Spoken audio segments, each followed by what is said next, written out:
Asia cup 2025 के schedule का ऐलान कर दिया गया है। पाकिस्तान और भारत एक ही ग्रुप में शामिल हैं। पाकिस्तान और भारत का मैच 14 सितंबर को होगा। तफसील जान लेते हैं डॉन न्यूज़ के sports anchor person Abdul Ghaffar से। अब्दुल गफ्फार, मजीद बताइएगा।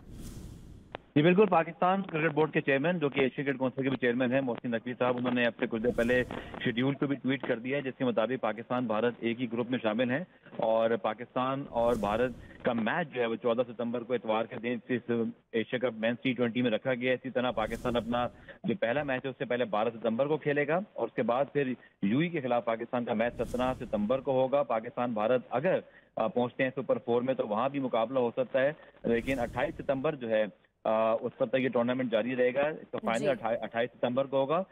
पाकिस्तान और भारत को एक ग्रुप में रखने के हवाले से ये बड़ी जबरदस्त खबर है, क्योंकि अब से कुछ दिन पहले WCL के मुकाबलों में जी पाकिस्तान गफ्फार। के खिलाफ भारत ने मैच खेलने से इनकार किया था, लेकिन इस टूर्नामेंट के लिए पाकिस्तान क्रिकेट बोर्ड ने जो एशिया कप का इजलास मुनक्किद किया, वहां पर ये भारत पर दबाव पड़ा। उसके बाद ना सिर्फ टूर्नामेंट उसको शेड्यूल होस्ट करना पाक पड़ रहा है, भारत बल्कि उसके टाकरा साथ 14 साथ सितंबर को होगा। अब्दुल गफ्फार अपडेट करे थे, शुक्रिया।